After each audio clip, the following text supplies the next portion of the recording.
ni uburyo umuntu afata icyemezo akirengagiza amafunguro yari asanzwe afata ku munsi. Hari ababikora igice cy'umunsi, abandi umunsi wose, ndetse hari n'abarenza umunsi. Amateka tubwira ko hari abantu benshi bagiye basiba kurya kubw'impamvu zitandukanye. Ku basomyi ba Bibiliya muzi uwitwa Esiteri wasibye kurya kugira ngo Imana itabare ubwoko bwe bw'Abayuda.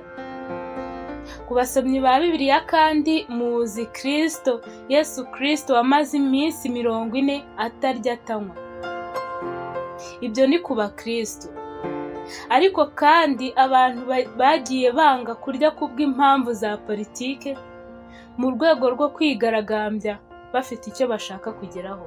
Twavuga nko mu 1981 imfungwa yitwa Zobi Sand yanze kurya iminsi 66 arwanira uburenganzira bw'imfungwa. Nubwo amateka bivugaho byinshi, ariko nanone abahanga mu by'ubuzima bavuga ko gusiba kurya mu masaha hagati y'8 na 16 bifitiye akamaro ntagereranywa ku buzima bwa muntu. Uyu munsi kuri Cooking Fame turakugezaho ibyiza byo gusiba kurya n'uburyo bifitiye akamaro ubuzima bwawe. Turanakubwira kandi igihe utagomba kurenza usiba kurya. Ikindi kandi turakubwira abantu batemerewe na gato kwiyiriza ubusa. Mbere y'uko dutangira, reka dushimire abakomeje kutwereka ko mudukurikirana, dushimire abakomeje gukora subscribe ndetse n'abakomeje kutwohereza comment zigiye zitandukanye. Tuributsa kandi abatarakora subscribe ko muri gucikanwa n'ibiganiro byiza Cooking Fame ibagezaho. Nimukore subscribe dukomeze tubane. Ni mu kanya dutangire n'ikiganiro cyacu. Ubushakashatsi bwakozwe bwavuze ko gusiba kurya ari uburyo bwiza bwo gusukura umubiri ndetse no gukura imyanda n'uburozi mu mubiri wacu. Kubera ibyo turya byinshi buri gihe, umubiri uba ukeneye umwanya kugira ngo wisukure wo ubwayo. Rero kuba twasiba kurya ni uburyo bwiza bwo gusukura ndetse no gufasha umubiri wacu gusohora imyanda tuba twarariye. Uko tubikesha ubushakashatsi bwakozwe, ubushakashatsi buvuga ko nyuma yo kwiyiriza ubusa ubwonko bwa muntu bujya ku murongo neza, umuntu akabasha gutekereza mu buryo bwiza. Niba wifuza rero ko ubwonko bwawe bukora neza, nta kindi wakora ni ugufata amasaha make ukirengagiza ibyo kurya, hanyuma umubiri ugakora akazi kawo. Ubushakashatsi kandi buvuga ko nyuma yo kwiyiriza ubusa bigira uruhare mu gushyira ku murongo glucose yo mu maraso. Nk'uko tubikesha ubushakashatsi bwakozwe kandi bwavuze ko kwiyiriza ubusa ari byiza ku bantu bifuza kugabanya ibiro, kuko umubiri ubasha gukoresha ibinure wariye, hanyuma ibiro bikabasha kuba byagabanuka kandi mu gihe gitoya. Ubushakashatsi kandi buvuga ko kwiyiriza ubusa ari uburyo bwiza bwo gufasha urura gukora neza, bityo tukabasha kugira ubuzima bwiza ndetse n'igogorwa ryacu rikagenda neza. Ubushakashatsi kandi buvuga ko kwiyiriza ubusa bifasha pancreas gukora neza. Gusiba kurya bifasha uruhu rwacu kumera neza. Ibyo bisa n'ibitangaje, ariko ubushakashatsi bwakozwe bwerekanye ko gusiba kurya ari kimwe mu bintu bituma uruhu rwacu rusa neza, tukabasha kumererwa neza. Ubushakashatsi bwakozwe kandi bwerekanye ko kwiyiriza ubusa bifasha kwirema kw'amahormone, bityo amaserire y'umubiri wacu akabasha gukura.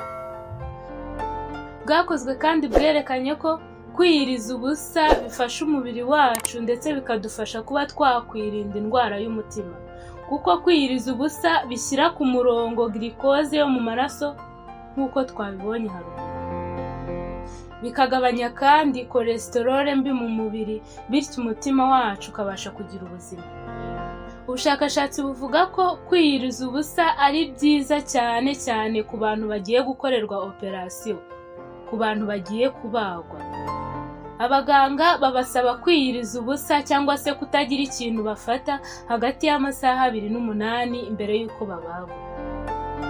Nk'uko tubikesha ubushakashatsi bwakozwe bwerekanye ko kwiyiriza ubusa bidufasha kuba twakwirinda indwara ya kanseri, cyane cyane kanseri yo mu bwonko.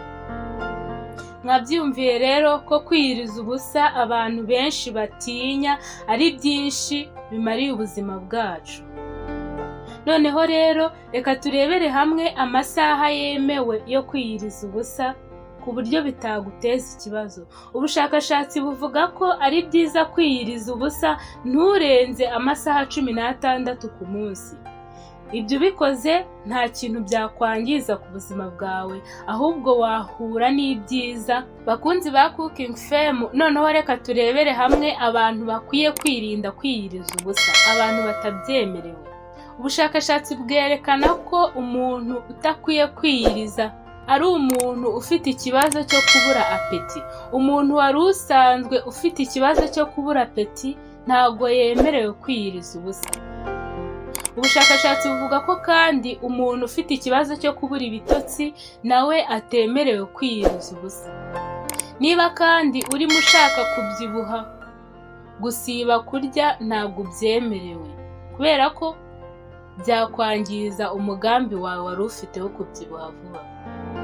Niba ufite ikibazo cyo mu igogorwa, urwaye igifu cyangwa se ufitemo ibindi bibazo mu nda, ntabwo wemerewe nawe kwiyiriza ubusa. Niba kandi ukora akazi kavunanye cyane kagusaba kuba concentré, ntabwo wemerewe nawe kwiyiriza ubusa. Ku barwayi ba diabete nabo ntabwo bemerewe kwiyiriza ubusa.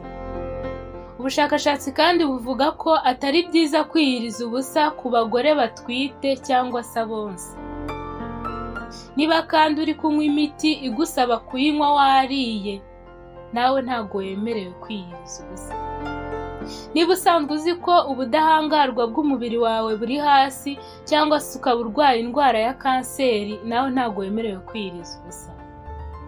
Bakunzi ba Cooking Fame, reka tubashimire ko mwakomeje gukurikira iki kiganiro cyacu. Dushimire kandi abakomeje gukora subscribe n'abakomeje kutwereka ko mudukurikira. Reka dushishikariza abatarakora subscribe gukora subscribe kugira ngo mukomeze mubone ibiganiro byiza tubagezaho. Tubibutse kandi kutwoherereza comment niba hari ibyo mwifuza ko twahindura, cyangwa se niba hari ikindi kiganiro mwifuza ko twabategurira, kuko duhari ku bwanyu. Murakoze, mukomeze kugira ibihe byiza, turabakunda.